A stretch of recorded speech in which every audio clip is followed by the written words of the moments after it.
Morning, everyone. Welcome to the May 12th, 2026 meeting of Henderson County Fiscal Court. We're glad you're with us. And for those watching online, we're glad you're with us as well. We'll begin, as we always do, with an invocation, and Lauren McDuffie from Community Baptist Church is with us to lead us in prayer. Please stand. Let us pray. Holy One, we are grateful for the beauty of this day, for the unique gifts of this community we call home, for all those we are blessed to call neighbors.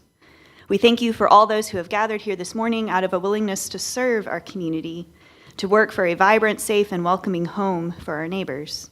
Grant wisdom, foresight, and courage in the work that will occur today. May a spirit of compassion and kindness, of creativity and hope be present in this place. We pray for those in our community who are struggling in all manner of circumstances, that as we count the blessings of our own lives, we will also work every day to create more opportunity for more people. May the desire we all share to maintain and improve our common home lead us to approach one another with generosity and goodwill. May we accept our responsibilities to one another. May we be a people at peace among ourselves and a blessing to those around us. By your love, may we serve in love and grant grace to each other. In your holy name we pray. Amen. Please join me in the Pledge of Allegiance. I pledge allegiance to the flag of the United States of America and to the republic for which it stands, one nation, under God, indivisible, with liberty and justice for all. Thank you very much. I appreciate it, and say hello to everybody at Community Baptist for us. Madam Clerk, would you please call the roll? Magistrate Stark. Here. Magistrate Barry. Here. Magistrate Southard. Here. Magistrate Tompkins. Yes, ma'am. And Magistrate Putnam. Here. Gentlemen, you have in your packet the minutes of the April 28th Henderson County Fiscal Court meeting. After a period of review, I'll entertain a motion to approve those. So move. Second. We have a motion and a second. Any additions, clarifications, corrections? Hearing none, all those in favor say aye. Aye. Any opposed? All right, busy schedule today. We're going to start, though, with a proclamation. This is Older Americans Month, and Bill Rhodes from the Gathering Place is here, other representatives here. Bill, if you want to come up and introduce your guest, please. Good morning, everyone. My name is Bill Rhodes. I'm the Executive Director of the Gathering Place. I have with me Amber Gephardt. She is with GRAD, and Sheldon Booz. He's our current board chair. I know that the team at GRAD has been doing yeoman's work lately, Yes. especially with the Meals on Wheels program and Yes. other outreach efforts. Thank you very, very much for all you do. There was a waiting list among the counties at times, and I think in Henderson County that waiting list is down to zero. Yes. Yes. Which is fantastic. Yeah. And I know you utilize a lot of your own facility to help Yes. expedite those. And Yes, we do. so Yeah. thank you for all you do at the Gathering Place. And appreciate Sheldon, thank you for your service too. Appreciate it. So anything you'd like to tell us about what's going on at the Gathering Place before we read Well, this actually, proclamation? today we're, you know how your agenda's pretty full. Ours is full too. We have a health fair today with all of our local vendors and some non-local vendors and providers that have come, and they set up tables and booths to show what the different services that are available to our county seniors and our older Americans. And we also have on the 28th, and I'd like to invite the court to come if they would like to, Older Americans Month. We're having a celebration. We're having an ice cream social from 12 to 2, and Kelly Turley is going to provide live music, so there'll be a lot of dancing, so wear your dancing shoes. Other than that, we have our bus trips that are going well. We're getting ready to go to Colorado in August. We'll be going to New York City in October, and then in Branson in December. So if any of you would like to go any of those, I think there's room left in Colorado. New York City, for some reason, is full. So, but anyways, we have a really good time. There's lots of things going on. Senior games will be coming up in September, which you always participate in, and we really appreciate it. We really appreciate the fiscal court's support over the years. I know personally that it means a lot to me personally that you guys are staying engaged with our senior community. I'll clarify. I always help with the starting ceremonies. I Yes, don't he does. participate, Yeah. but when I do, I'm coming for people's necks. Okay. I'm going Listen, to let me play t- to keep. Let me tell you, they're only walking around with walkers and stuff until the bell starts, and then once that lantern is lit, it's on. So. Hey, Bill, go a little bit over the exercise program with the. Okay. That's pretty interesting. Yeah, I tell you, we also have, last year, with the joint help with the board, Sheldon was a big driver on that. We were able to apply for 3 different grants. Preston Foundation, Deaconess Henderson Hospital, and Breakfast Lines provided us funding for a new fitness center, and we were able to update all of our equipment in there. So we have state-of-the-art equipment, believe it or not. It's a really nice place. We have recumbent steppers, treadmills, bikes, free weights, and things like that. And we also have a couple programs that we do, and this is some of the work that Amber and the team from Grad, our Title 3D programs. We have Bingo Size, where we kind of tie in bingo and exercise. And it's a really fun program. They stay engaged. It's a lot of fun. I like to mess around with them and tease them and things like that, and they enjoy it. And we also have Drums Alive, which is also a Title 3D program that we involve drumming on balls and different shakers and things. So we have a lot of fun. It keeps our seniors active, keeps them moving, keeps them motivated. And so with all the things that we do over the year, it tends to tie into keeping people active, and we also know, because our goal is to keep our seniors active, keep them from injury, and if you keep them out of injury, you keep them from being hospitalized. And we want to keep them independent as home as we can.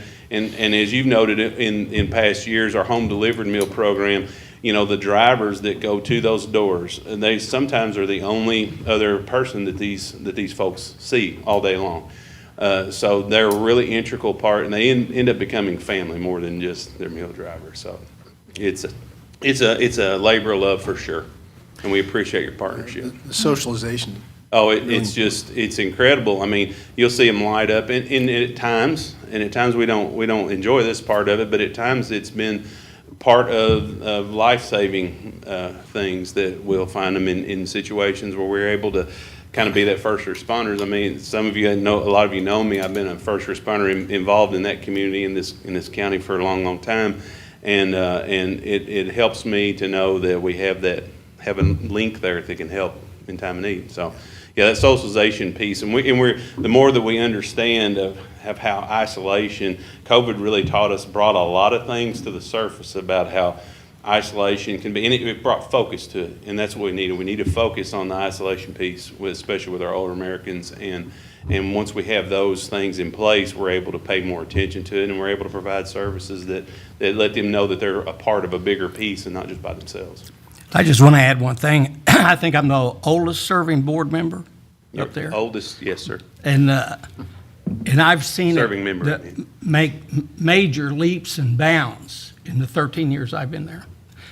In the last 8 or is it 9, Bill? It's 7.5. 7, well, we'll call it 8. Yeah. We'll go up. Okay. And under Bill's leadership, it's really grown exponentially. And thank you, Bill, for all you do. You're welcome. As well as Sheldon and Amber. Yeah, it's all, I like to step back, but it's been a team effort, and I've enjoyed every part of it. Can I Good just job. say thank you? My 83-year-old father and his sweet little lady friend go every Saturday night and dance. So Yes, they love it. So It is, dancing is it's a cornerstone, it's a foundational activity. It's not part of our programming necessarily, but it is definitely part of the community, and it's something that we do. And every Saturday night, we do about 48 weeks a year, and they that enjoy parking it. lot's full. It's always, we had 96 last week. Wow. So, yeah. That's great. So it's Bill, what full. are the service ages what are the ages to be eligible for? the 50 services? and older, you can become a member of the senior community at 50. The programming actually starts at 60 and older. That's when you actually qualify for the programs that the state and the federal service and the ones that we utilize through Grad. That is the qualifying for those. But as far as being able to come to the center and participate in the things they can, 50. So we're always looking for younger, older folks. I remember talking to you before, and it was a lot You interested, young- Steve? It was a lot younger than I thought, and all of the, everybody seems to, when we think of seniors, we think of, Yeah, somebody that's geriatrics, in their walkers, 80s, yeah, 90s, right. something like that. Yeah, and the But scooter. it's the services you have there for people of pretty young ages. And, Right. you know, before I mean, we things worked really become a hard. problem. I know during my tenure, we worked really, really hard in trying to expand on some things. You know, I'm on the shoulders of my predecessors, and I don't take that for granted. But I really feel in the last 7+ years that I've been there that we've really made some huge strides. I have big plans, big dreams, but you know, it always revolves around funding. You know how it goes. But we're really appreciative of what we do receive from the fiscal court, even our city partner as well, and all the different agencies that are involved. Bill, if I could just interject real Sure. quick.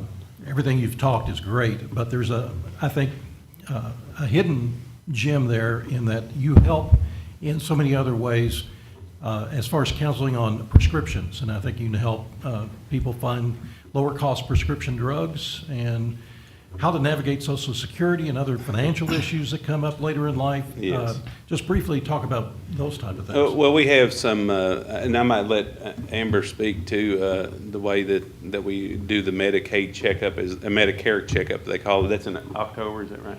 It's in October, and they're able to, there is you have to be a certified provider for that, but we can enter in their information, and what it does, it gives them a catalog of things based on their responses of what they can choose. You know, different insurances, different levels and things of that nature. It doesn't drive them to any particular one, but it tells them, like, you may be someone that is heavy in prescriptions, or you may be one that's heavy in seeing doctors and things like that. So, but yeah, it's there's lots of opportunities there that we can help with those things. We have providers that will help them as well, and that's part of where the health fair is now. There's some people that come in, they have needs that we don't know about, but they can make connections there and get information down the road. Great, thank you. You're welcome. With that, we'll read the proclamation.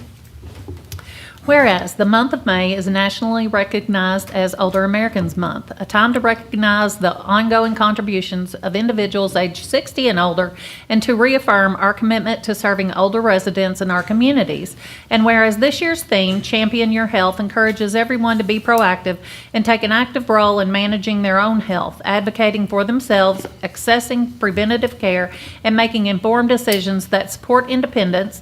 And whereas during Older Americans Month, we celebrate the resilience and diversity of older Americans and recognize the importance of accessible services, social connections, and community support to ensure that all residents can age with dignity and purpose.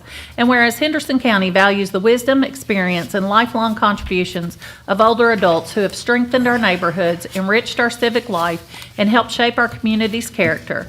And whereas Henderson County is committed to supporting older residents through programs and services that promote independence, dignity, health, and engagement.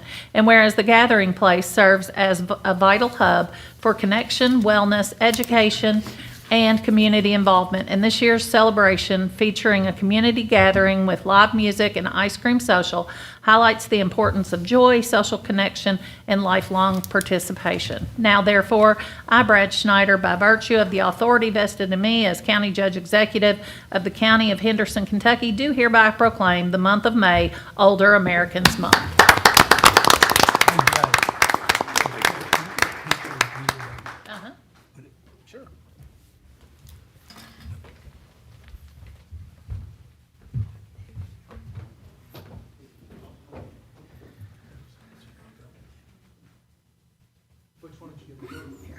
Out of the way.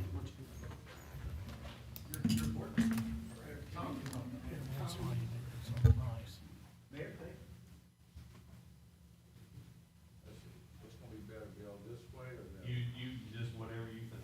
Well, Butch lost some weight, so he got plenty of room. I'm gonna take two. Yeah, I can pick on my East End, buddy. Oh, there you go.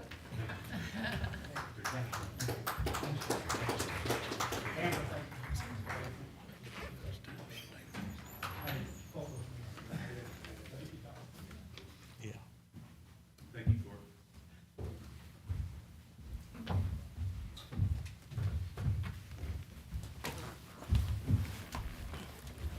Okay, next to give us an update on the CAD system for our emergency dispatch is 911 Director Jordan Webb. Hi, Jordan. Good morning. Morning. So I won't insult your intelligence over what a CAD system is, but for those that may not know, we've been working on this project for the last several years.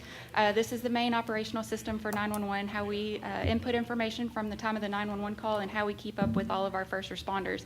So after several years, this was an investment that we came to the city and county for, and we successfully implemented our CAD system on April 2nd.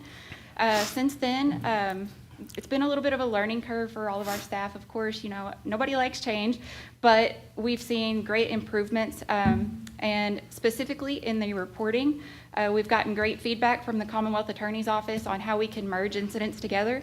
Our fire departments, they are able to respond better now with situational awareness because we're no longer just sending out a generalized fire code. It's more specific to their need. And EMS has also benefited with the reporting times going into their software. So there's still several integrations and enhancements that we're still working on, and we look forward to, especially with the new up-and-coming fire station. And we'll be able to send out a station alerting directly from the CAD system, which will even better prepare them.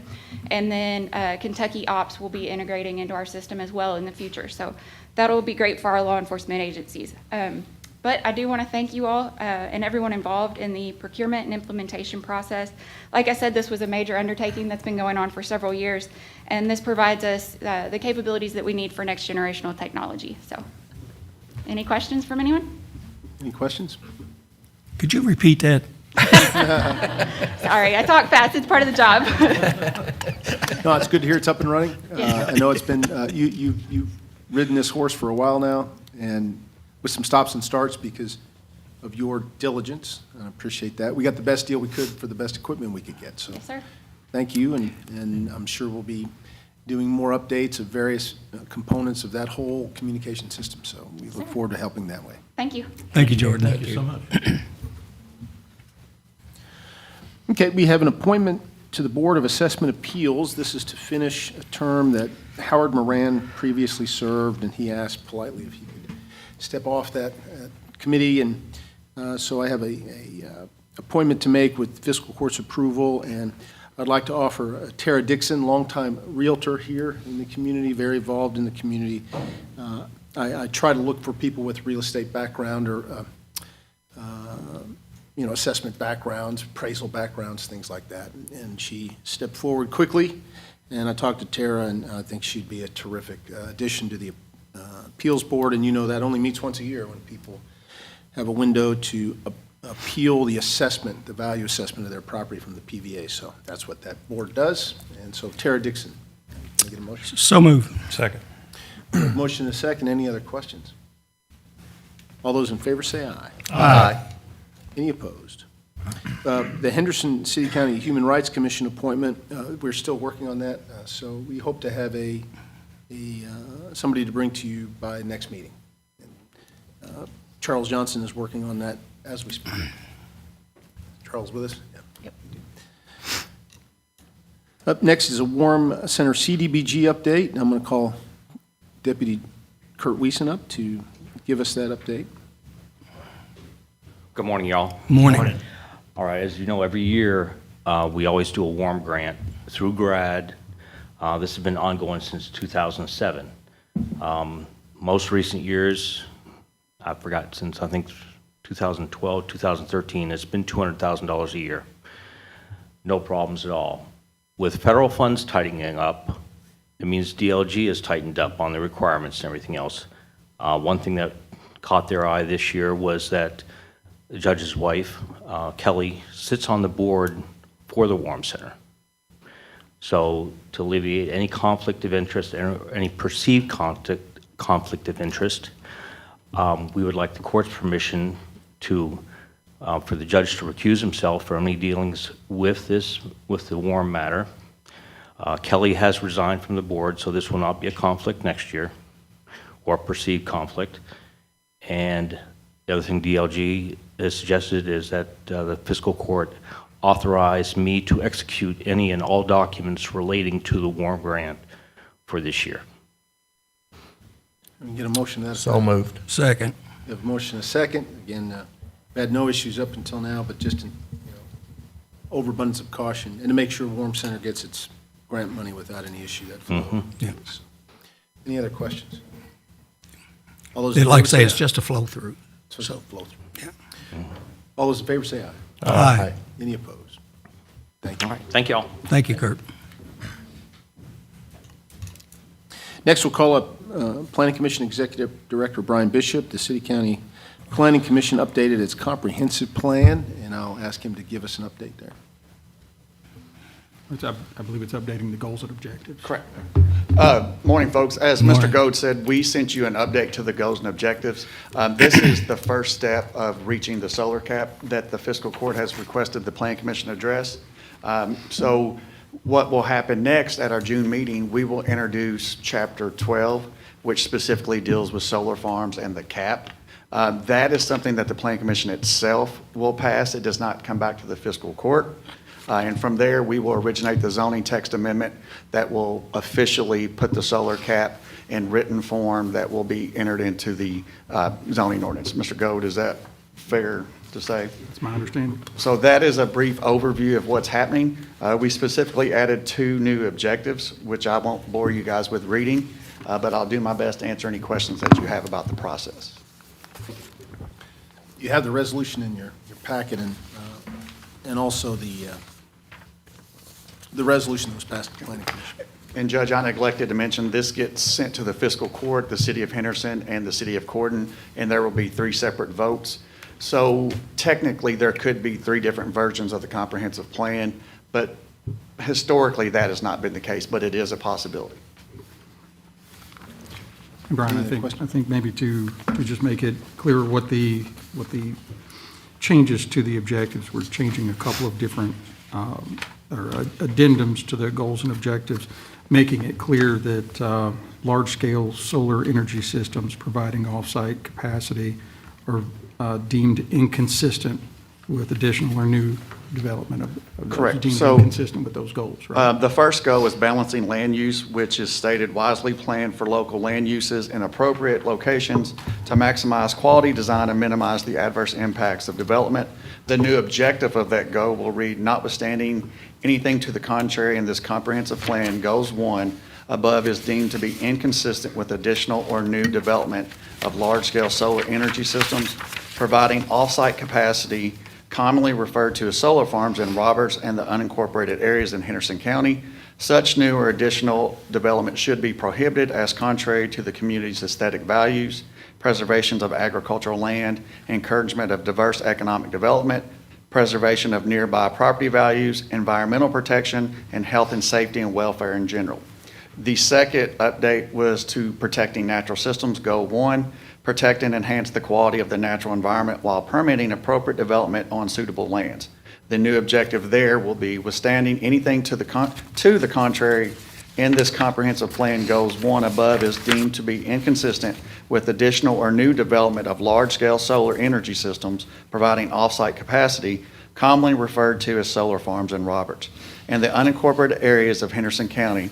Such new or additional development should be prohibited as contrary to the community's aesthetic, values, preservation of agricultural land, encouragement of diverse economic development, preservation of nearby property values, environmental protection, health, safety, and welfare in general.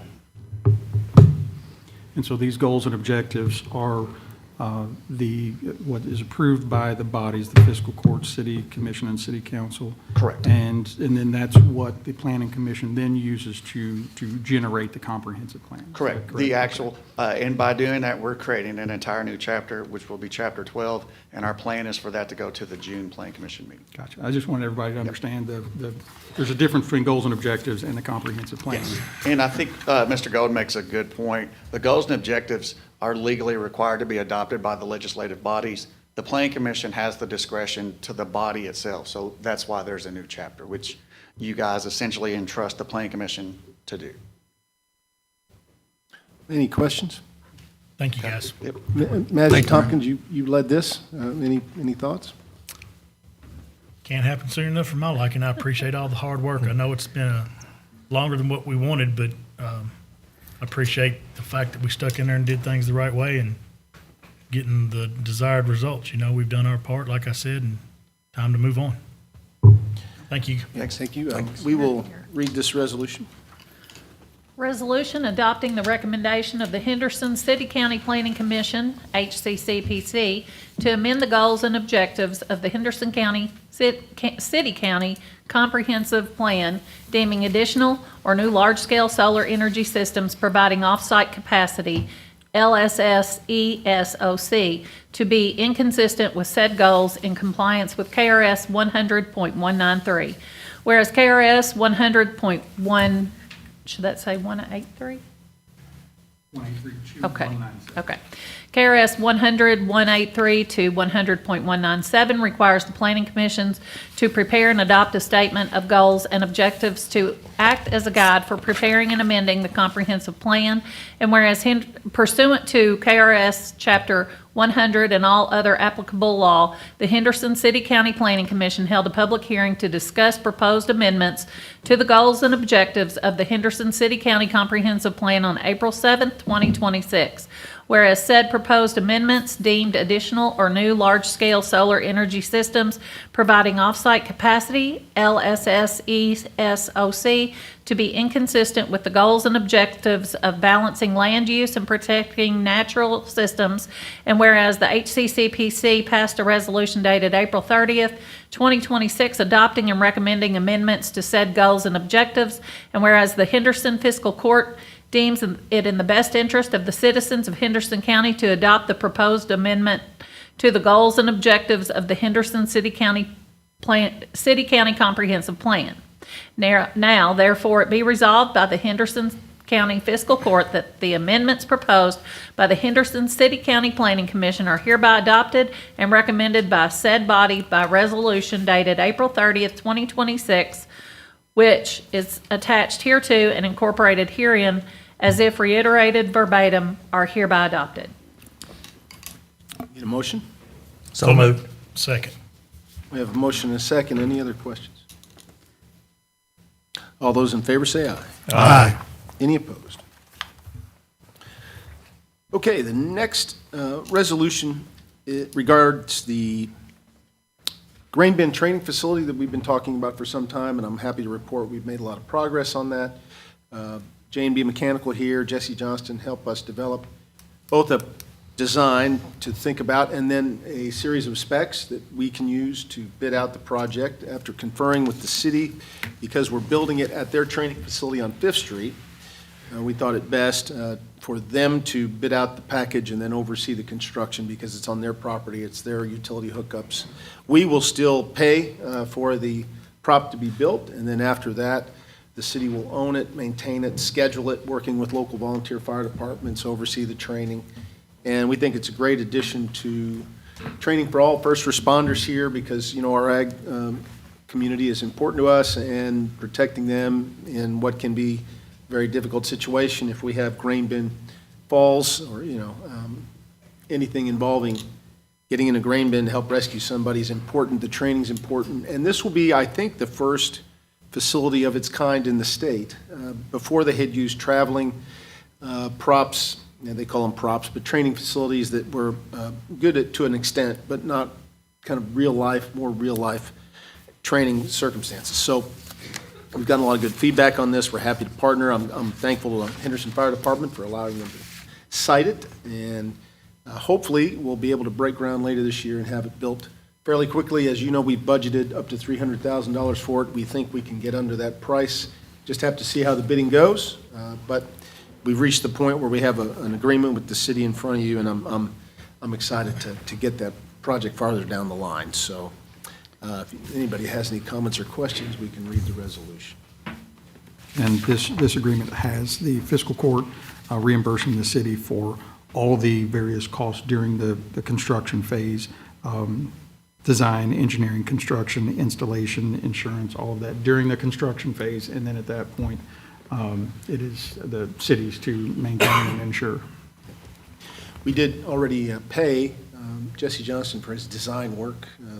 I think that was a big step to getting us an idea about a spec for bidding. So I think you remember we approved that cost on the last couple of meetings. So anyway, we will I'll have the clerk read the resolution. Resolution approving memorandum of understanding between the City of Henderson and the Henderson County Fiscal Court for the construction, funding, operation, and use of a grain bin rescue training prop, and authorizing the county judge executive to execute the agreement. Whereas agriculture is a critical component of the economy of Henderson County, Kentucky, and whereas grain bins and similar agricultural structures present significant safety hazards requiring specialized rescue training and equipment, and whereas the City of Henderson Fire Department and the various volunteer fire departments in Henderson County desire to enhance grain bin rescue training capabilities for first responders serving Henderson County, and whereas the City of Henderson has agreed to oversee the bidding, procurement, and construction of a grain bin rescue training prop on its property in accordance with the applicable law, and whereas the City and county desire to enter into an agreement setting forth the responsibilities for construction, funding, ownership, maintenance, operation, and use of grain bin rescue training prop. And whereas the Henderson County Fiscal Court has agreed to reimburse the City of Henderson for 100% of all project costs associated with the design, engineering, construction, installation, and insurance incurred during construction of the grain bin rescue training prop pursuant to the terms of the agreement. And whereas the Henderson County Fiscal Court finds that approving the agreement is in the best interest of the citizens of Henderson County and will enhance public safety and emergency response capabilities in the county. Now, therefore, be it resolved by the Henderson Fiscal Court as follows. Number one, that the agreement for grain bin rescue training prop, which is attached hereto and incorporated herein, between the Henderson County Fiscal Court and the City of Henderson is hereby approved. Number two, the county judge executive is hereby directed to execute the agreement on behalf of the Henderson Fiscal Court and is further directed to execute any and all other necessary and appropriate documents required to effectuate the intent thereof. And number three, the Henderson County Treasurer is hereby authorized and directed to reimburse the city for the actual costs incurred for the construction of grain bin rescue training prop in accordance with the agreement upon the successful completion of said project phase and receipt of appropriate documentation and approval by the fiscal court. Move to accept. Second. We have a motion and a second. Any other questions? All those in favor say aye. Aye. Any opposed? Next, I'll call up Kenny Garrett. We have an annual agreement with the federal government, our EMA program funds, which we do every year. And we passed this agreement, but I'd like Kenny to brief everybody on what these funds are again. And you noted that this year we might have to spend them, or should be required to spend them before September 30th. Is that right? First, good morning, everybody. Yes, it normally runs on the fiscal year for the state, which is October 1 to September 30, instead of our normal fiscal year, which is July to June. So I monitor 4 different fiscal years with regards to my daily stuff. The Emergency Management Program grant is a FEMA grant that gets funneled through Kentucky Emergency Management in Frankfurt. So those monies, I think it was $616 million that came to Kentucky this new fiscal year to be divvied up amongst all the 120 counties. So that being said, Henderson County received, I think it was $22,000 or something like that for our allotment, which goes towards certain claims that we might provide every month. Maybe it's salary or just different types of things that we can claim on a monthly basis. That goes through the Treasury. The state reimburses directly to the Treasury so that Brenda can just put that back in the general fund. So we don't see that money come back into our general budget, but that's basically the way it works, and we claim salaries and different kinds of things on a monthly basis. And to that point, we obviously include Kenny's budget in our general fund, so if he needs more during the course of the year for any reason, it's there to help make sure that happens. Right. So that makes us funded 3 different ways from the state, and then the remainder, we take that off the top, and then the remainder goes 50-50 city county. So that's how we get funded.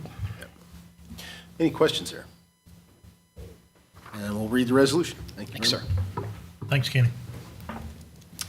Resolution authorizing county judge executive to execute memorandum of agreement with Kentucky Department of Military Affairs, Division of Emergency Management regarding federal emergency management performance grant Grant, EMPG eligibility. Whereas the 2025 Kentucky EMA program is funded by the Federal Emergency Management Performance Grant, the EMPG, the Kentucky Division of Emergency Management passes through approximately 50% of the grant funds to participating county programs. Whereas counties must also follow an applicable state and federal laws, regulations, policies, and procedures, including 2 CFR 200, Kentucky Revised Statutes, KRS, Chapter 39, and Kentucky Administrative Regulations, KAR, Title 106, Chapter 1. Whereas the EMPG program provides federal funds to assist state and local governments in preparing for all hazards and is authorized by Section 662 of the Post-Katrina Emergency Management Reform Act, 6 U.S.C. subsection 762, and the Robert T. Stafford Disaster Relief and Emergency Assistance Act as amended, 42 U.S.C. substandard 5121 et sec. Whereas Kentucky Emergency Management, KYEM, per KRS 39A.0502B, has the power, authority, and duty to coordinate the development, implementation, and maintenance of comprehensive emergency management programs by local emergency management agencies in the cities, counties, and urban county or charter county governments of the Commonwealth to ensure that all such programs, agencies, and organizations are organized, administered, and operated as functional components of the integrated emergency management system of the Commonwealth. And whereas it is the recommendation of the Henderson County Emergency Management Director that the county execute this agreement in order to be eligible to receive grant EMPG funding from the state. Now, therefore, be it resolved as follows, that the Henderson County Fiscal Court hereby authorizes and directs County Judge Executive Brad Schneider to execute the attached memorandum of agreement with the Kentucky Department of Military Affairs, Division of Emergency Management regarding Federal Emergency Management Performance Grant, EMPG, and to execute any and all other necessary and appropriate documents required to effectuate the purchase thereof. Further, the Fiscal Court hereby directs the County Judge Executive and the Henderson County Emergency Management Director to take all necessary steps to apply for a grant through KYEMs for EMPG funds. So move. Second. We have a motion and a second. Any other questions? Comments? All those in favor say aye. Aye. Any opposed? Okay, we have second reading of the best moratorium and the manufactured housing update to our ordinances. We read these in their entirety last time, so Could we do the summary? Summary, please. Yeah, if you're okay with doing summaries, I'll point out the key language in this best moratorium is, this moratorium shall remain in effect until 2 years after this ordinance amending the Henderson County zoning ordinance, adding a new section entitled Article 32.06, moratorium by the Henderson County Fiscal Court, which would be today, or until such time as amendments to this article, if any, are approved by the Henderson County Fiscal Court, whichever comes first, unless such moratorium is repealed or extended. So I will have the clerk read the summary if that is okay. Okay. Ordinance amending the Henderson County zoning ordinance found in the Henderson County Code of Ordinances in Appendix A thereof to institute a moratorium on Tier 2 best systems as recommended by the Henderson City County Planning Commission, HCCPC, after public hearing conducted in compliance with KRS 100.211. You take a roll on that? Roll call, please. Let's have a motion first. Get a motion. So moved. Second. Motion and a second. Take a roll call. Magistrate Starks? Aye. Magistrate Barry? Aye. Magistrate Southard? Aye. Magistrate Tompkins? Aye. And Magistrate Putman. Aye. And I'll vote aye for the record. Next, we have the manufactured homes ordinance, which our clerk, being a trooper, read in its entirety last meeting. Took a while, so I'll also ask the court's indulgence to just read the summary this time. Please, summary. Thank you. Ordinance amending the Henderson County zoning ordinance found in the Henderson County Code of Ordinances and Appendix A thereof to amend various portions to allow qualified manufactured homes in all zones, which allow single-family dwelling units in compliance with KRS 100.348 to incorporate certain architectural compatibility standards for qualified manufactured homes, to set forth a maximum age for the placement of manufactured homes in approved zones in the county, and to otherwise amend relevant portions to comply with House Bill 160 of 2025 and KRS 100.348. The motion? So moved. We have a motion and a second. Any other questions? Roll call, please. Sure. Magistrate Starks? Aye. Magistrate Barry? Aye. Magistrate Southard? Aye. Magistrate Tompkins? Aye. Magistrate Putman? Aye. Thank you. You have in your packets the coroner's monthly stats. If Sheila Patterson is with us. Any comments you'd like to make, Coroner Patterson?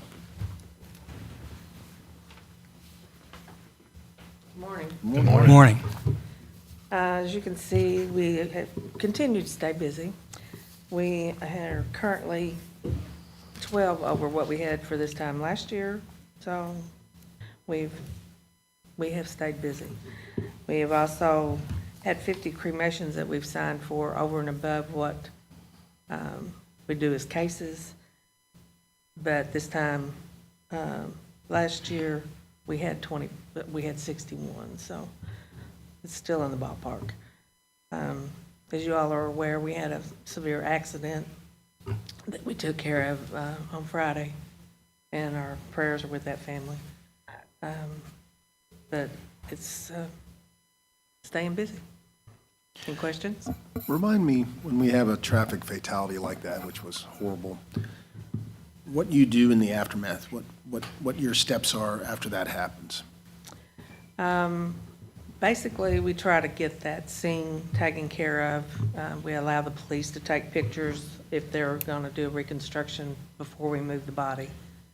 And then as fast as we can, we get that body out of that area and take it to the office if we don't have information to tell us where to take it, to a funeral home. Then we go through the process of trying to contact the family and get that permission as to where they need to go. If we and the police determine that they need to have an autopsy, then we have to send them to Louisville for that, and then it's another day or two before they get back. And toxicology happens. They draw that in Louisville. If we need a toxicology only, then we can draw that ourselves.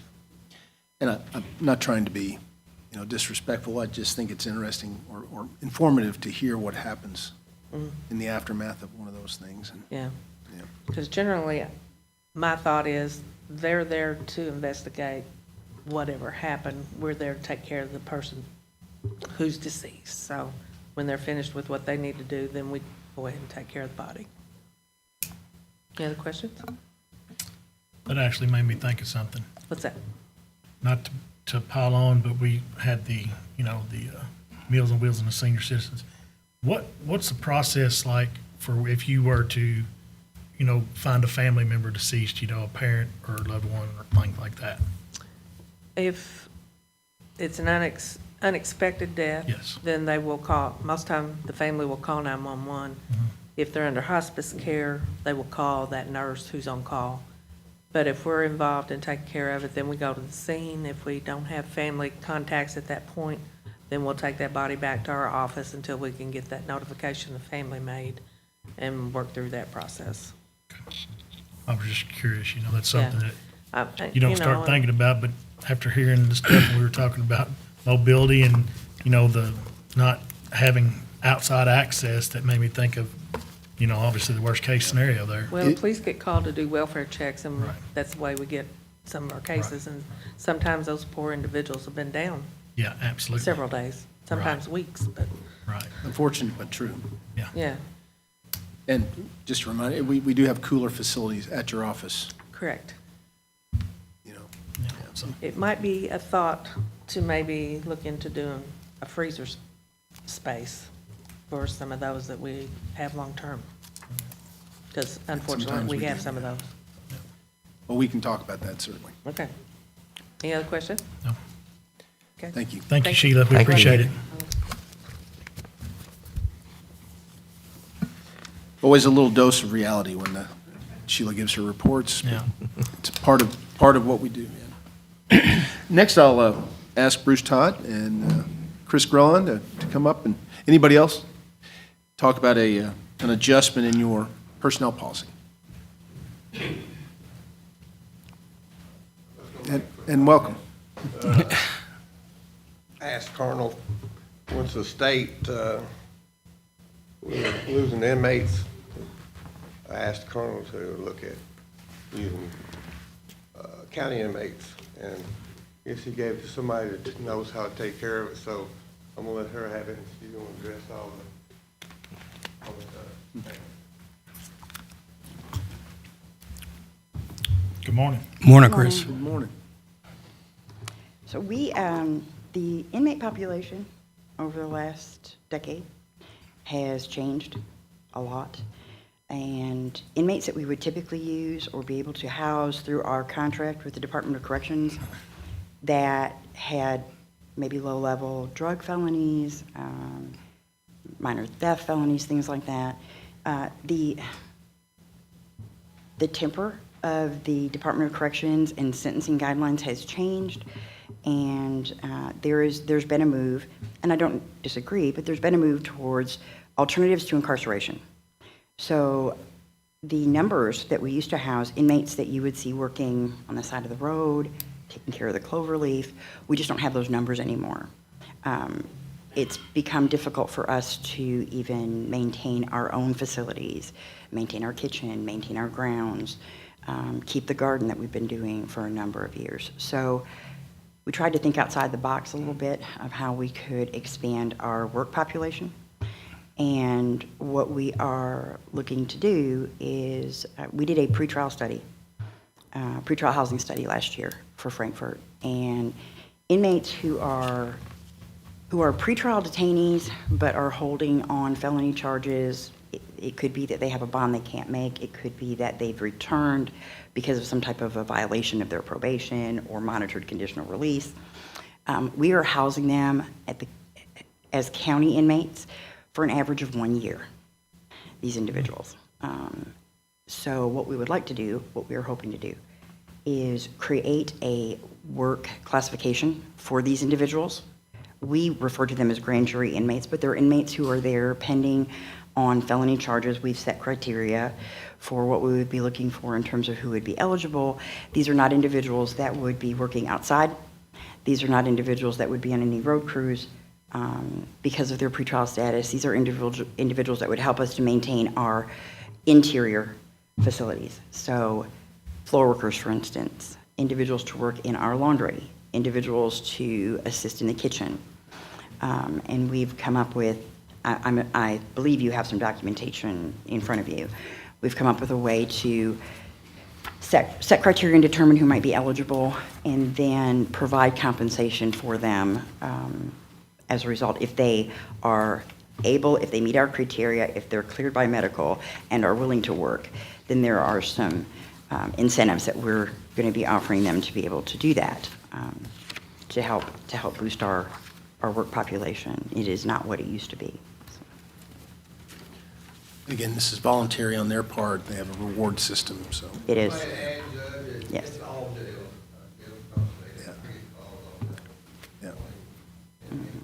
Yeah. Chris, have other county jails transitioned to something like this, or are we They plowing have new several. ground? Okay. Yeah, there are a number that are doing it. I don't know that they have that they've thought through the incentives that we have, but are they working pretrial county inmates? Yes. Okay. Just one concern is that generally, my experience is that our local judges' bonds are awful low. And so people that don't get a significant bond reduction or released on their own recognizance are sometimes in there because of the risk they pose to the public. Do you feel comfortable for the safety and security of the facility to allow them out and working? I do.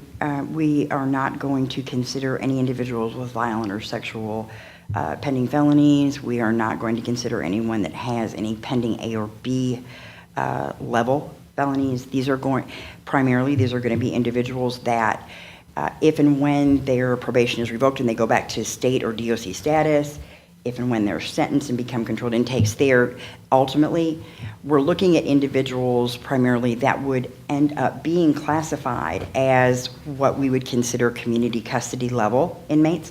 They are just pretrial status now. So the criteria are very similar to what DOC uses to determine who would be eligible for community custody work in our custody, but they have not been sentenced or their probation's not been revoked again. We have a number of individuals who are back for relatively minor violations of diversion programs, monitored conditional release. They may have taken a drug test and it tested positive. They were using a substance they were told not to use, that kind of thing. But they come back in with no bond because it's under the umbrella of contempt. And they can sit for months waiting for resolution to their case. If and when there is resolution, these are people that would fall under the Class C, Class D classification. We're not going to consider people who we think probably don't need to be assigned work roles. These are also individuals who will be in a uniform that is different from any other inmate worker. These are individuals, again, who will not be assigned to any outside crews or work locations. They are going to be required to remain behind 2 secure doors at all time, which they are now in their cells. So you're not expanding the universe of people eligible for it other than the phase at which they would be eligible. They are people that would be eligible once sentenced.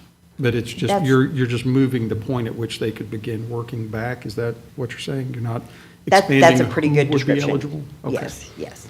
All right. Anyone who would not be eligible for work with us post-sentencing or post-disposition, anyone who would not be eligible to be housed in our facility post-disposition will not be considered for these jobs.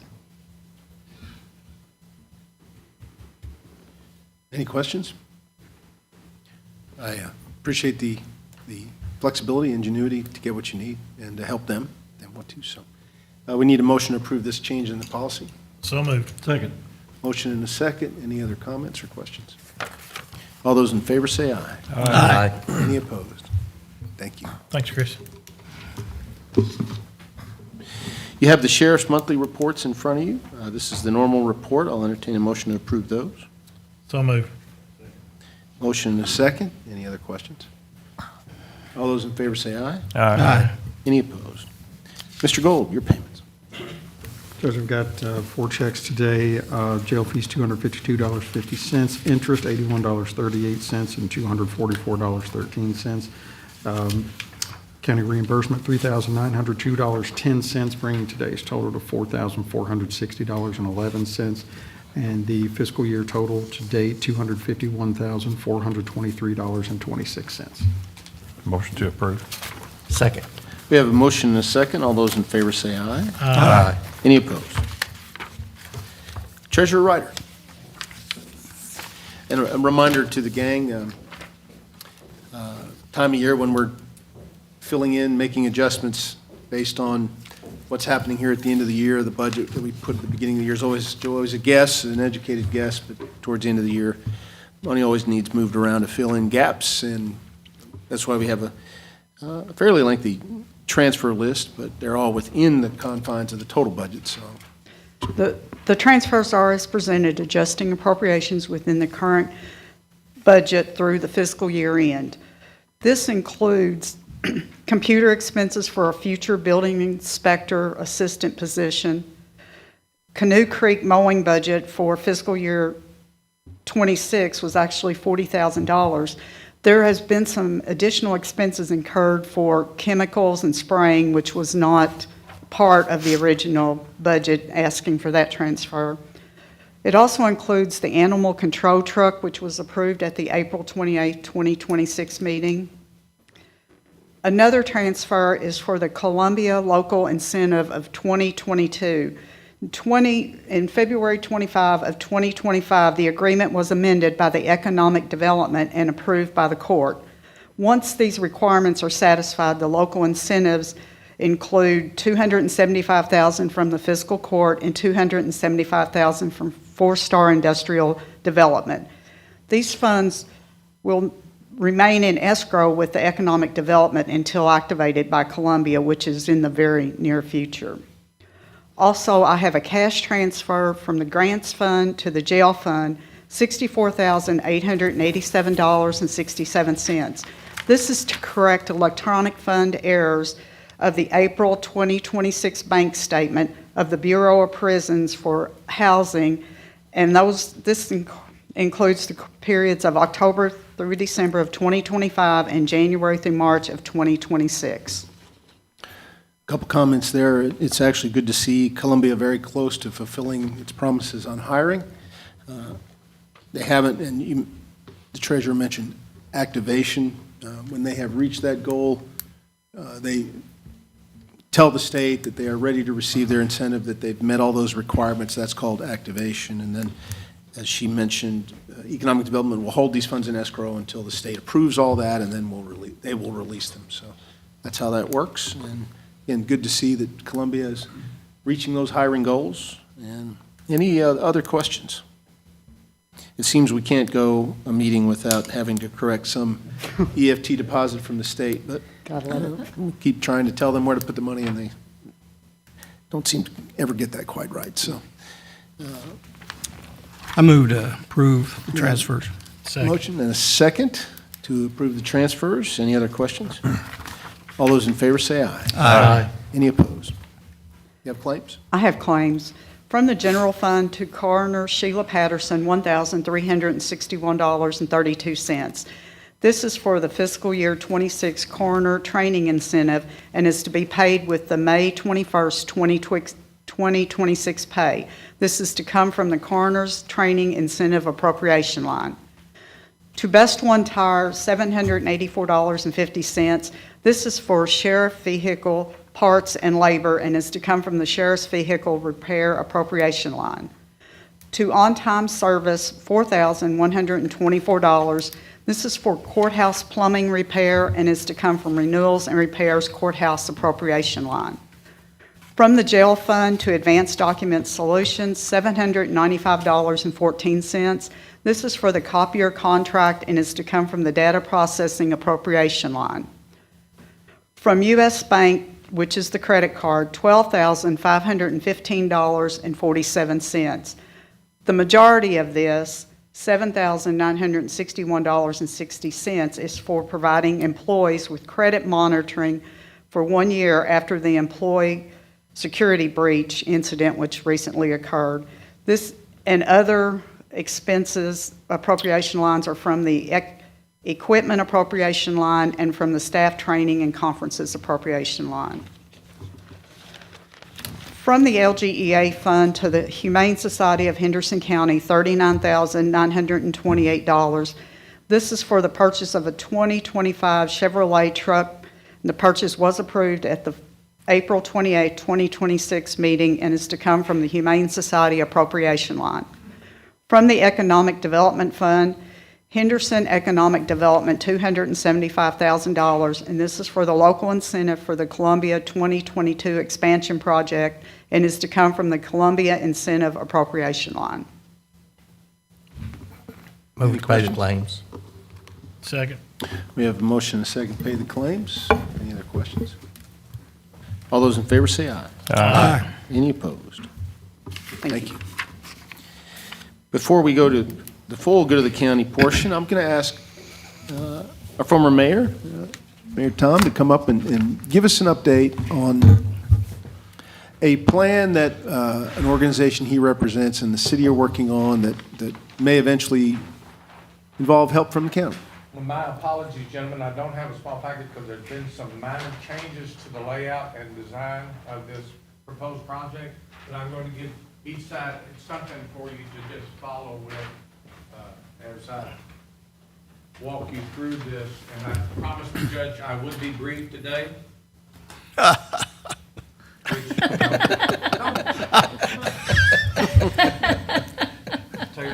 Yes, sir. That's fine. Tom Davis being brief. Get the microphone out of the way here. So to tee this up, Mayor Davis, Park layout. Yes, sir. Once we do the crosses down there, once we move them. To tee this up a little bit, this is a new park being planned by the city and the Memorial Foundation, the Veterans Memorial. Well, just for the record, Tom Davis, president of the Henderson Veterans Memorial Foundation, which in coordination with the city, who is donating the property that is to be used for this park. It is the old power plant property down by the railroad bridge on Water Street. And as you see from there, it's Tim Skinner has donated his services and already done some preliminary drawings. These were presented to the city. They came back with some suggestions and recommendations about things that we weren't really up to speed on, like with the water intake system down there on the river, the big tall tower where all the water that comes to the city of Henderson out of the river feeds through there. We have to adapt for that because it's all underground, and we can't have any type of structures or trees or anything on the ground above that because they have to have access to it in case there's an emergency to get to it. That would be, and then there's a parking lot on the north side of the property there that you see. That would have to, that is the part that is having to be changed a little bit due to the fact that those pipes go underneath where that parking lot was originally designed for. We will have updated versions of this. Tim's working on it now because we have some other things. As you well probably remember, this is contaminated property. That's why nothing's been developed there before. And we are working with the EPA people that were under the original contract with the city, and they're going to monitor everything that is done down there. Every shovel load of dirt that's moved will be under their not direction, but under their monitoring and things. Just to bring you up to speed, the city is wanting us to move every monument in Central Park down there and relocate everything down there, and that's the main monument, the Vietnam Memorial, and the Desert Storm Memorial that are on Main Street here. And then, of course, you gentlemen have the copy where you can see the proposed layout for the crosses at the new park. Everybody can see that we have outgrown Central Park. We exceeded 6,400 crosses this year total with the addition. I'm sorry to say, and it is my age group, we are most of our crosses in addition this year were from Vietnam veterans. And they have discovered more and more that Agent Orange has far more reaching fingers to hurting Vietnam veterans than what was originally diagnosed. So that has increased there. Where still a few World War II and Korea veterans still walking the streets of Henderson, but very few. But just letting you know the update. All the crosses are now up, and we'll be ready for our Memorial Day service this year. And we have an exciting guest speaker come, a young man who is the #2 person in the Kentucky National Guard right now in Frankfort, Kentucky. He's the assistant to the Adjutant General running the Kentucky National Guard. But he has connections to Henderson, which will be publicized more. At this time, I don't need to get into too much detail. My purpose is to let you know we would like the county to participate with us in this, because just in the fact that we have 6,400 crosses that we want to put down there once a year, those are Henderson Countyans. They're not all just City of Henderson folks. They're from Hebbardsville, they're from Spotsville, they're from Roberts, they're from Carden. They're from all the corners of this county. But that's just not the main focus of this park. This is a Veterans Memorial Park. It is going to be a green space. It's going to be a place where families can go and look at the river, enjoy themselves. It's going to be designed a little bit differently. If you'll look, there's some berms. Excuse me. These berms with the red dots in front of them up along the river walk and everything. Mm-hmm. We are going to be taking the large monument out here in the park, the big monument, and breaking down the back wall, which has all the different wars designated. So each of those little dots there is going to be a separate monument celebrating a different war. So somebody looking for thinking about their grandfather that was in World War II, they can go and celebrate in front of that one monument, World War II. And then there'll be separate monuments for each of the branches of service. So we're trying to spread it out and everything. And we'll be moving Kimmel.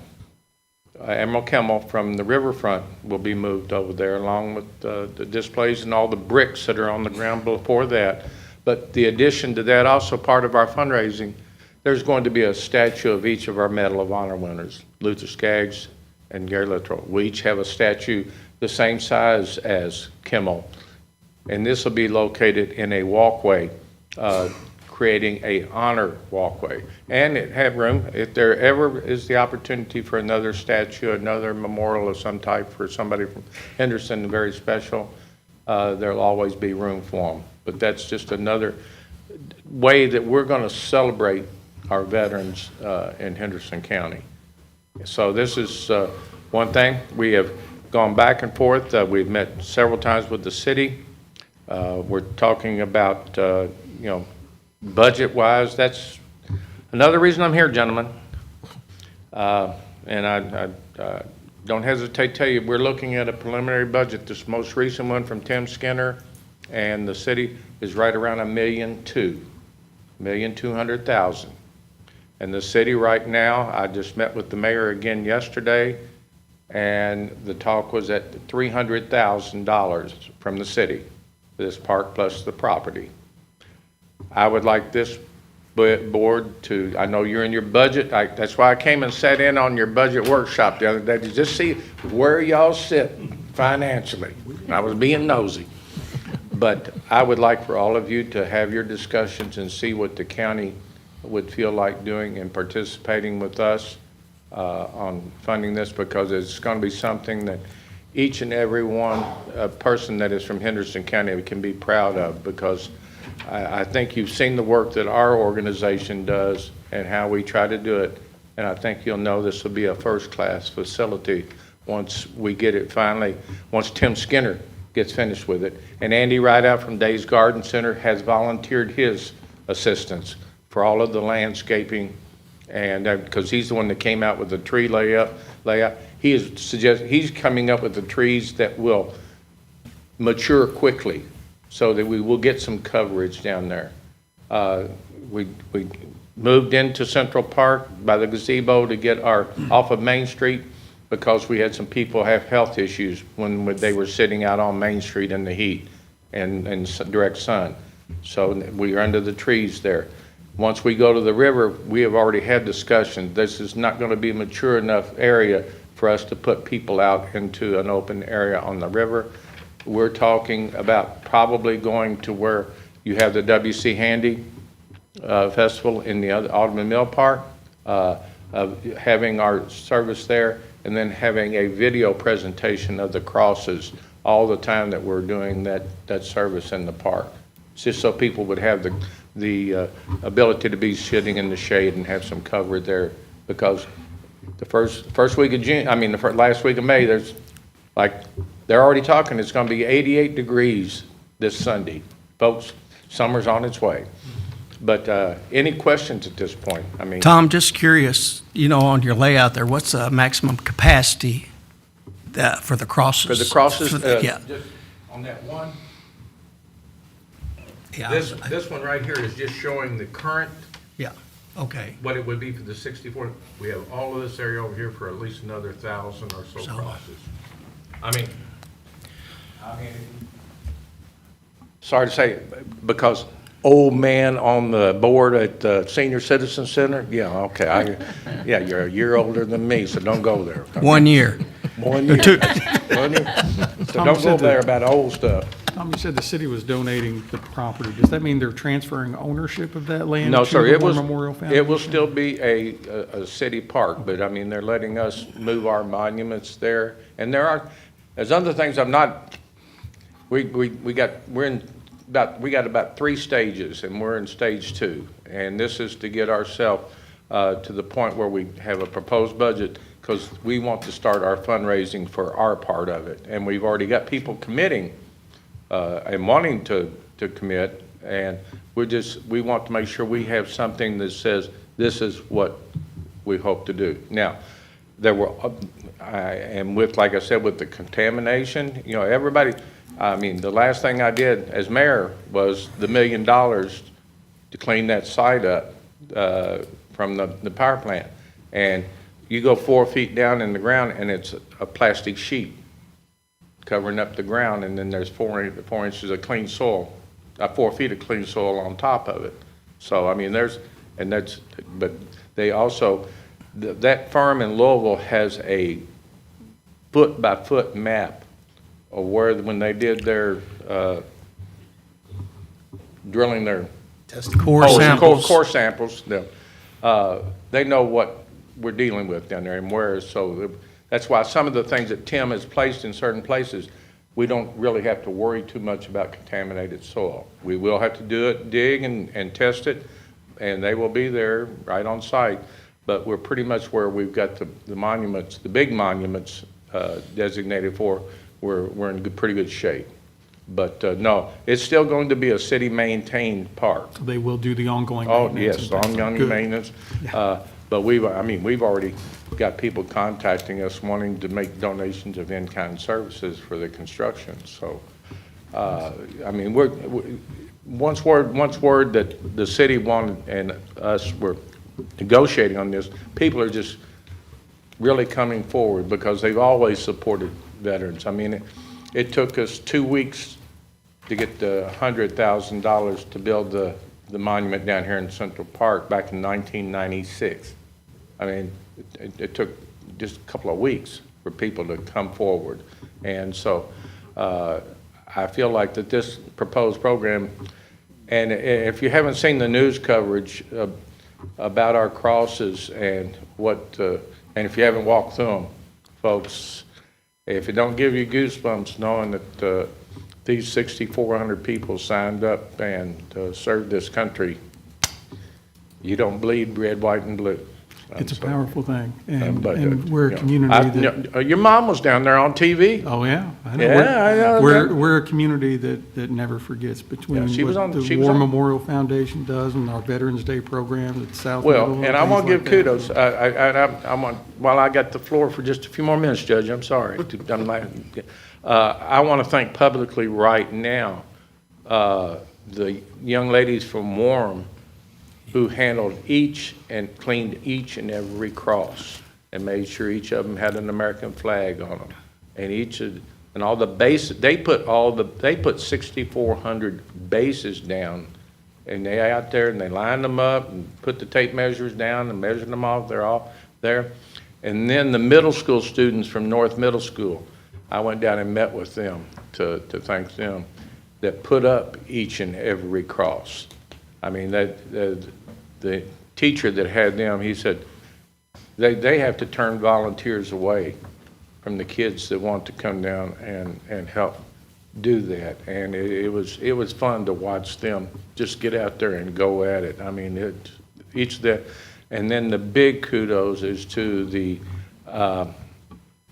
American Legion Honor Guard, who are the ones that are down there supervising, putting up the crosses. I do have to thank the city. We had a 70-foot tree kind of stop us with that storm that passed through on a Monday, about, I think, 2 Mondays ago. We had a 70-foot tree right there in the middle of the park blocking us, but the city took care of it. We moved forward. But the American Legion Honor Guard is the one that sort of steers the crosses program going up and putting them down. And the community that donated the semi-trailer trucks, so we have a place to keep those crosses the rest of the year. But anyway, do we have any questions about the beginnings of the park, folks? You know, and what I will do once Tim Skinner has us an updated, we'll make up a pamphlet or miniature thing for you, Judge, and get them up here so you can distribute them to the gentleman, and so that Angela can keep up with it, because I count on her to keep y'all in line. You know, Good choice. We will await maybe a firmer number, and in the meantime, please, y'all can think about I mean, it. anytime if y'all come up with questions, you've got my number. Please feel free to call me, or I can come back at any time. We're just working on this, there is no definite timeline, but we would sure hope to maybe, and I don't, like I said, we don't have a timeline, but as I discussed with you briefly in your office, we would like to maybe do something by July the 4th. That would, I think that would be nothing better than to announce that we're going to break ground or get ready for breaking ground on July the 4th, and not be the groundbreaking, but have an announcement honoring our veterans in Henderson. So, gentlemen, I leave. Pardon? How long do you think it takes? Well, one person with some pretty good knowledge of it said at least a year and a half because of the trees and the moving, but mainly because of every time you put a shovel in the ground, somebody's got to be there to tell you, yeah, you can keep on going in that area. But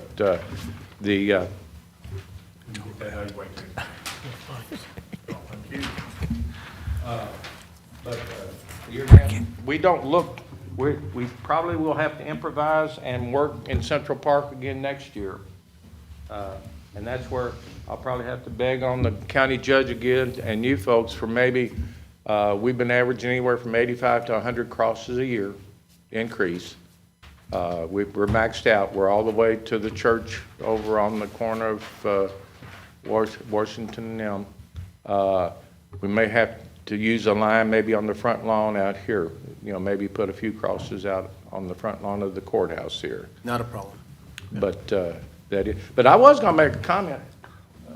All preacher left. I was going to say that I thought this was a Baptist church with everybody sitting in the back. But I'll just add real quick. I like that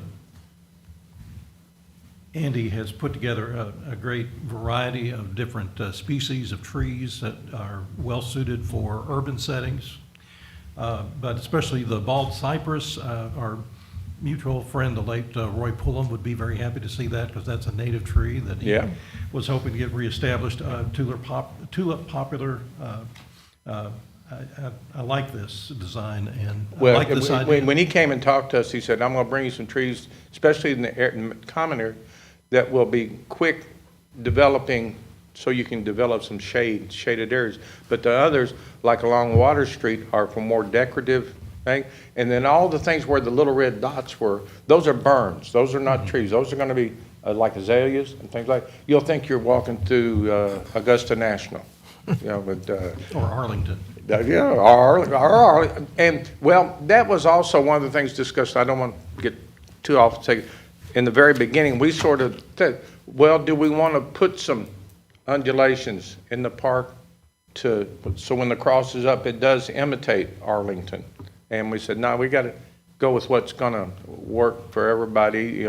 We want families to come down here. And there was talk about maybe in the future of a gazebo type structure down there also, but that's a development that'll be once we get past the first initial construction stages. But please, if you, in your discussions, if you come up with anything, Judge, please feel free to call me and we'll get it covered. But folks, I really appreciate your time. Our foundation appreciates everything you've done in the past, and we hope to continue that working relationship. Hey, Tom, can I, just, as you was talking about a gazebo, the Labor Council put this one up that's out here in Central Park now. So that may be an option. I see Chris McCormick and Dave, they're all those guys are out of the trades. And again, but Oh, no, we'll be, once things like that happen, we'll be reaching out to anybody and everybody to see what they can do because, our foundation, and I don't have any trouble telling you this, of course, we spend almost every penny we raise. We don't pigeonhole many funds. One of the only things we really pigeonhole is we are the owner of the bus that the honor guard uses to go to the funerals. We do that because we can get insurance cheaper for the bus than the American Legion can, for some reason. I don't know why, but we are the owner of the bus and insure it, and that's about one of the things outside of what we do, paying for getting the crosses done. That's right now, this program, and then, of course, we already have started the part about raising the money for the 2 statues for the Medal of Honor winners. That's always been a sort of a separate line item, but it is going to be included in this budget, but we're looking to private donors already on that, and one of them being the National Medal of Honor Society, which Gary Littrow is the past president of. So, but those numbers are alarming too, in the fact that their numbers have dwindled. I think there's only like 100 and some, just right at 100 Medal of Honor winners still alive. It's really, after those numbers, but that's another story. I promised Judge brief, but I kind of overstayed my welcome. We know you, Tom. But anyway, thank you, gentlemen, for your time. Ma'am, you too, Miss Angela. I know you're in charge. Thank you, Tom. Thank you. When you get into active fundraising, be sure to when you get into active fundraising, reach out, please. Oh, no, I know you got deep pockets. No, but happy to donate. Thank you. Anybody else for good of the county?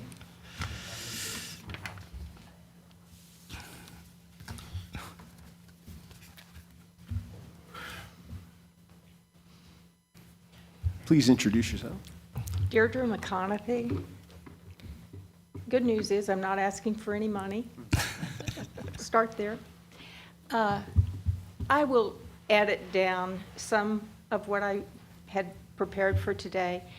I want to begin by saying thank you to the court for the vote that you took today. And I think we all know that it's been a long journey, but I thank the court. I also want to thank the Planning Commission.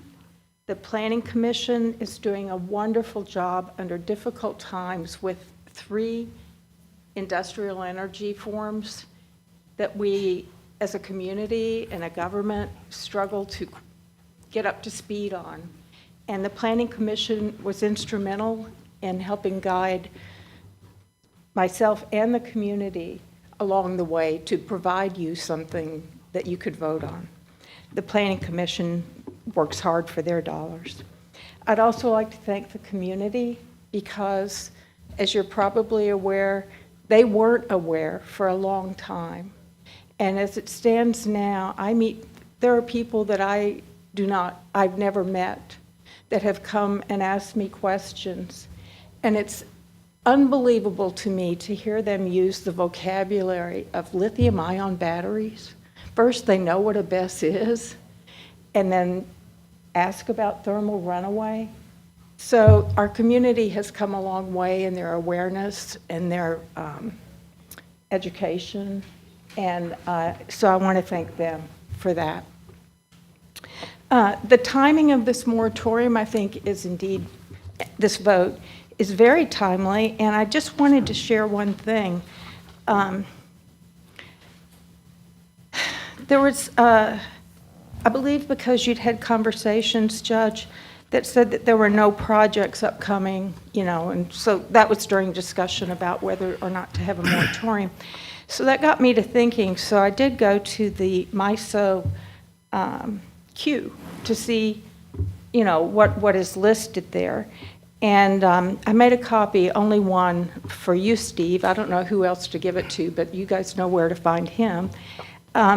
And in fact, there are 2 BESS projects listed on the MISO queue presently, and they are listed as active and in phase 2. And so I've been trying to understand what that actually means, and it could simply be that I need an education, and I'm hoping that somebody would be willing to take this on to help me understand, because I do want to keep track of what's going to be coming. Having a moratorium gives us some of that assurance that in that time period, and the ordinance will most definitely do so. But I just thought that that was interesting. I also went looking for the converse, which is a documentation that Tenasco had, by document record, withdrawn their project. And although I found several projects for Big Rivers that were listed as withdrawn, because at that interactive site, you can filter according to state, of course, but also the status of the project: active, withdrawn, trying to cure the problem. So I didn't find anything documenting that Tenaska has withdrawn from the queue, even though they did cite that one of the big reasons for their withdrawal from their project here is the additional costs that they seem to be facing to join MISO. So that means that they were somewhere on the MISO radar, but I couldn't find anything about that. So I'm going to give this to Steve, but I could really, and I just need some education on that. I can recommend you calling either Brad Bickett at Henderson Municipal Power and Light or any of the technical team at Big Rivers. They would be able to answer your questions about the definition of Phase 2. And I think if I recall, because I had those same conversations, Phase 2 is a step, but it doesn't necessarily put them any closer to actually getting any kind of MISO approval. Anybody in Phase 2 might still be years away if they continue that process. But I encourage you to call Hempel or Big Rivers, and they can fill you in. What I heard is, because I did, of course, do a little bit of research, and in fact, Phase 2 obviously comes after Phase 1, so they weed out a bunch of projects at Phase 1. So Phase 2 does, in fact, advance them in the process, because they look for different things. So it is a forward step in the process. And I can certainly contact Mr. Bickett. But it still doesn't, we're all doing a lot, but if someone is willing to help me investigate it, it doesn't solve where Tenaska is on any of these lists. So I'd like to know, if there's any documentation on that. Okay, well, that's that. So, because you guys did something wonderful today and approved the BESS moratorium, at the December 23rd meeting of last year, there was concern that putting through a moratorium not delay revisions to the current ordinance. Two magistrates in particular, Magistrate Putnam and Southard, were saying, will you assure us that you're going to work on these amendments? And so this was the perfect time for me to come and do a progress report to allay any of your concerns that substantial work has been made. I've pared it down to 4 in particular, and I'll try and shorten those as well. The first one is, as you know, I do have a local attorney and an attorney in Indiana, and Ms. Lorene White in Indiana her expertise is more in land use, and while she's been assisting counties all over the state of Indiana in writing their ordinances for solar, BESS, and wind. And as I approached looking at what the best possible consultation and legal advice we could get, I have taken the step of hiring another attorney. So I hired an attorney from the law firm Jones Fortuna. They're in Decatur, Georgia, outside of Atlanta. And the person I hired, his name is Ari Gordon, Gordin. I felt taking this step was necessary because I take so seriously the need for a really comprehensive and protective ordinance, and that I see this as an opportunity to really do that. So Mr. Gordon is well credentialed to serve our community in this role. He's a graduate of Harvard Law School, with a bonus that he also holds a PhD in materials science and engineering. And he's also a Fulbright Scholar from Chile, having done work on mining and water rights. So he knows some things. His expertise is to focus on regulatory and litigation matters of complex technical, environmentally sensitive infrastructure projects. Mr. Gordon and I have had telephone conferences every 2 weeks since February. That's progress. And so I will be using his expertise to guide what is prepared. The number 2 issue of progress is with Mr. Gordon, along with other parties, there was discussion about how to approach a revised amendment ordinance. And the end of the story is that the decision that we've come to is to write a new ordinance as a whole rather than bring you piecemeal portions.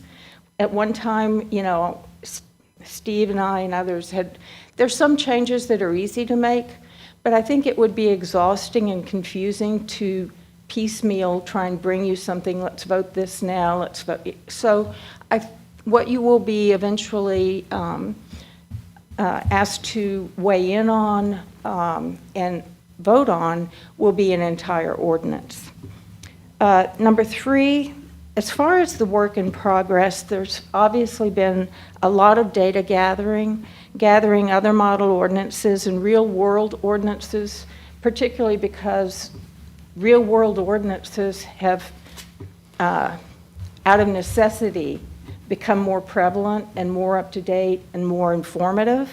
So we're doing that nationwide.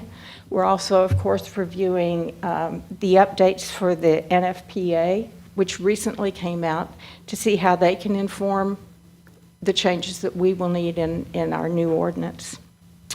Number 4,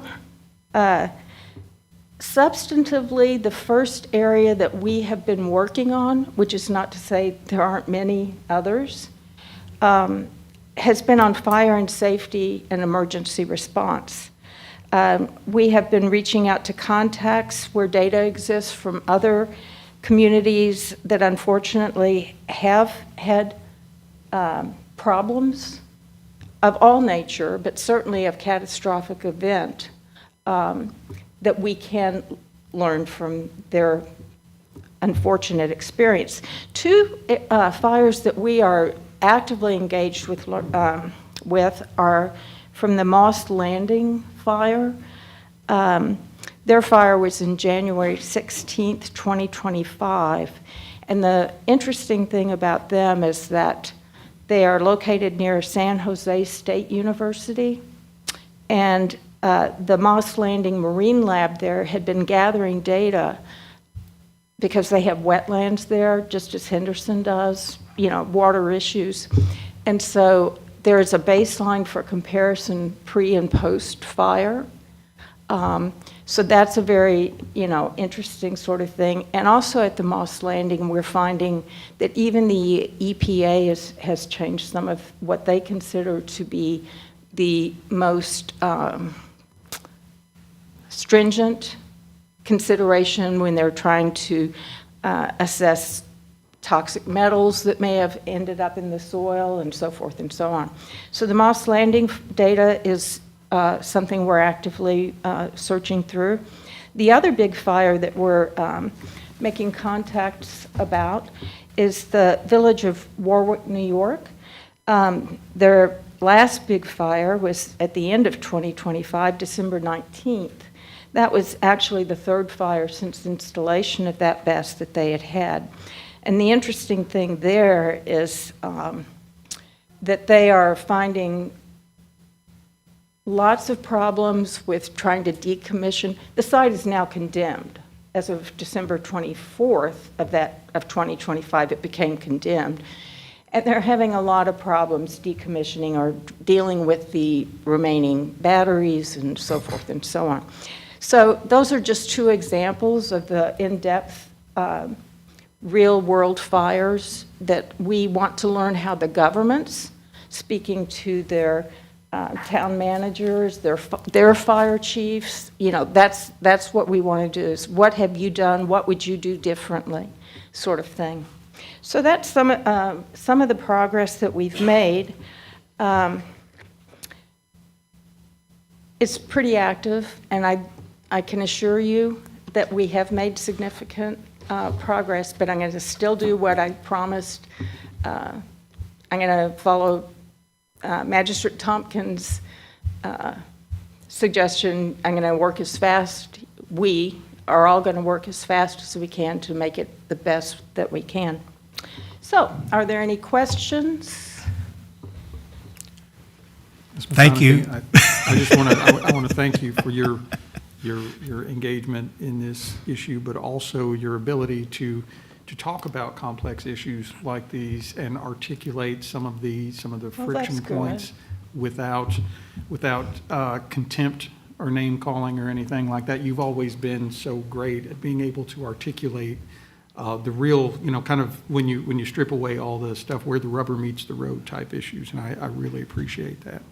And I just want to remind everybody that yes, while whatever the product of what comes up will eventually come before the fiscal court, it will have to go through the planning commission process as well. Absolutely. For all of the public hearings and all of those issues, just like the amendment to this ordinance would. So it's not like something is going to, come back and there's going to be an immediate decision. It will have to be referred to the planning commission and all of those things. So, but I just want to thank you for your the way you've approached engaging in this issue. When somebody does roll up their sleeves and really get into problem solving rather than name calling and things like that, participatory democracy really works. And so thank you for that and the way that you've approached this and your engagement in it. I think it's going to make everything stronger. So thank you for that. But I do want to make sure that you're also looping in the planning commission staff on all of these things as well. I already have. Okay, In good. fact, that's Thank you. what helped guide the do it as a whole rather than low-hanging fruit. So I had several-hour meeting early on when I left here. But I have forgotten to say one thing, both to the community. I always forget, this is so, I was going to say intimate, but I don't know if that's the right word, because I am here before you guys. I forget there are people in the community. So to you guys directly, something else I remembered after that December 23rd meeting is something you, Magistrate Tompkins, said. Pay attention to the battery chemistry. I heard you.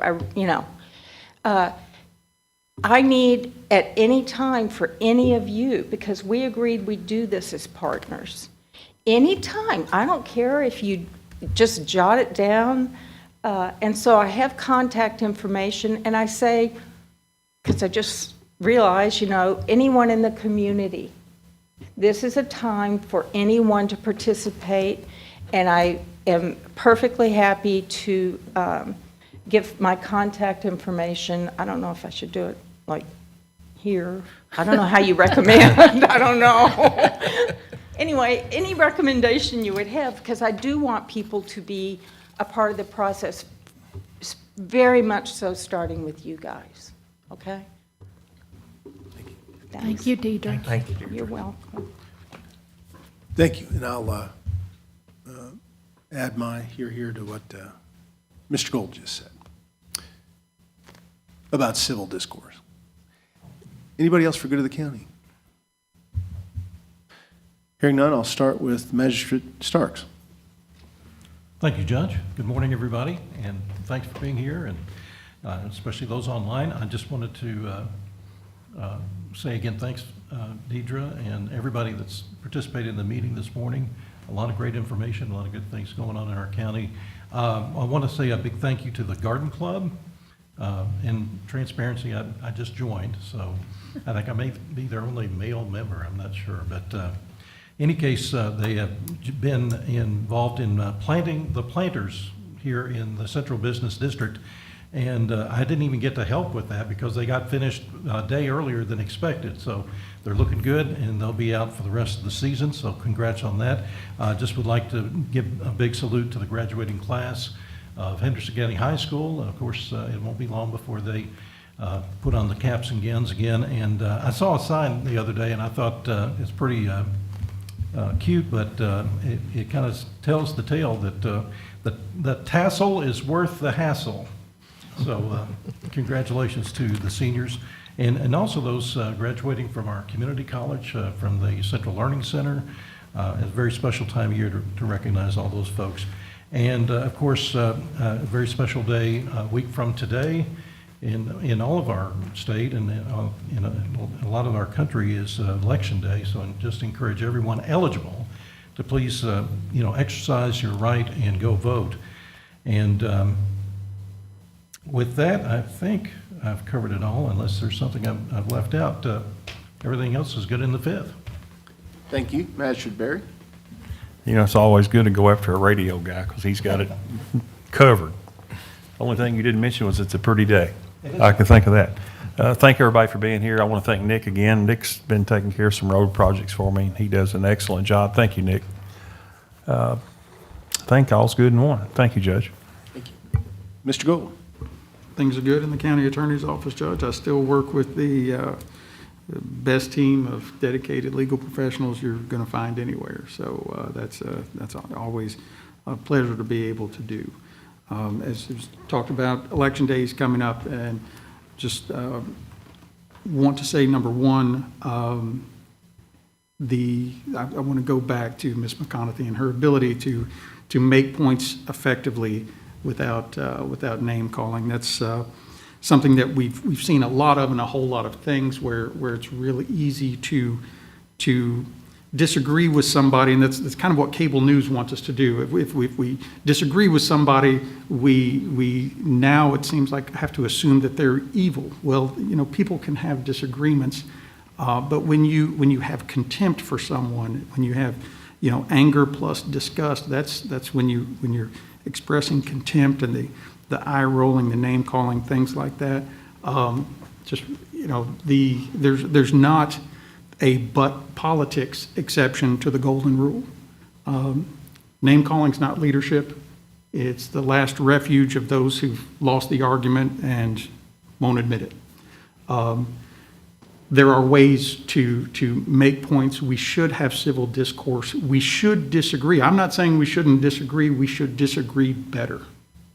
And when we disagree better, that makes the outcomes that we see in government better. And I just hope everybody, kind of has that in mind as they go to the polls. Thank you. I appreciate that. Magistrate Southern? Deirdre, thank you again. It's nice to see your efforts and your love for this community. It's really nice, and you've done it in an outstanding way, and I appreciate it. All's good in District 3. Thank you. Magistrate Tompkins? And Ms. Deirdre, you know my opinions and my feelings about the work and the effort you put forward. Your leadership is second to none, so I continue to appreciate your expertise and your like Tim said, your love for this community. It's definitely appreciated.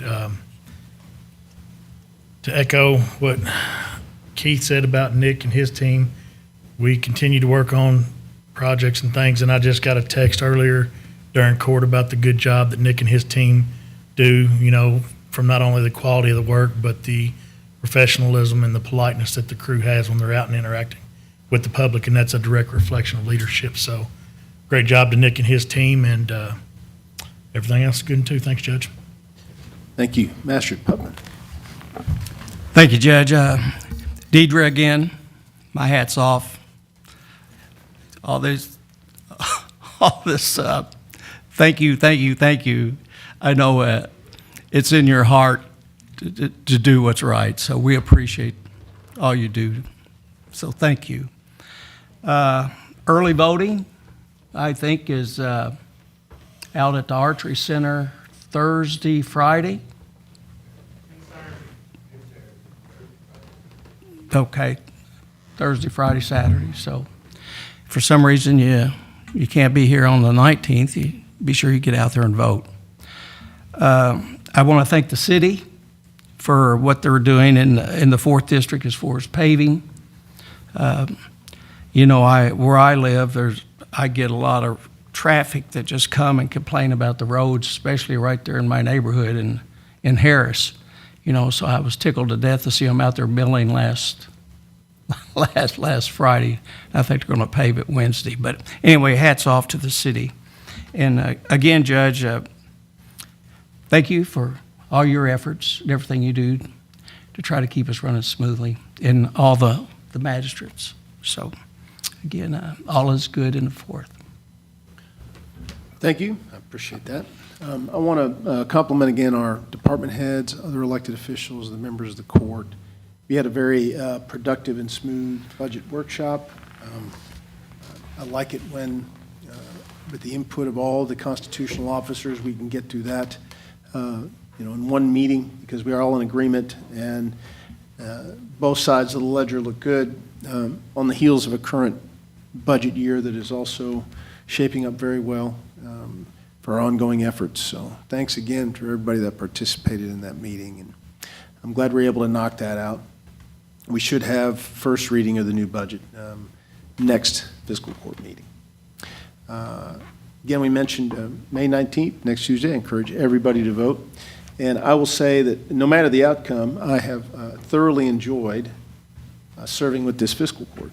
We have accomplished a lot since you've taken office, things that many people forget. I read the other day, and I think this is true, Mr. Stallings, that either in the since 2022 or in the last just couple of years, we've been able to pave more than almost 90 miles of county roads. That is a huge number. Nine plus of which, or in addition, 9 plus of which were historically gravel roads. And so giving people more pavement is always a good thing, makes their lives easier, and improves the quality of life, and makes maintenance even easier. So that's among the little things that people may not notice, but is happening. And as you mentioned, Nick, during our budget session, we're not even eligible to apply for state funding for bad roads because according to their guidelines, we don't have any. Yeah. We have caught up in the effort to make our roads better. Just one example. So you've done a lot of great work. I've appreciated it very much. Not only have we done effective work as legislators, but it's been great getting to know you better as people. And we've got a lot of work yet to do. So thank you very much again. I encourage everybody watching to go vote. Everybody here with us, please go vote. Typically, non-presidential year primaries have always had low turnout. I think that's a shame. Our one constitutional right that everybody has of an age is to vote and can vote, help decide things in our democracy. So with that, I will entertain a motion to adjourn. So moved. Second. We have a motion and a second. All those in favor can leave.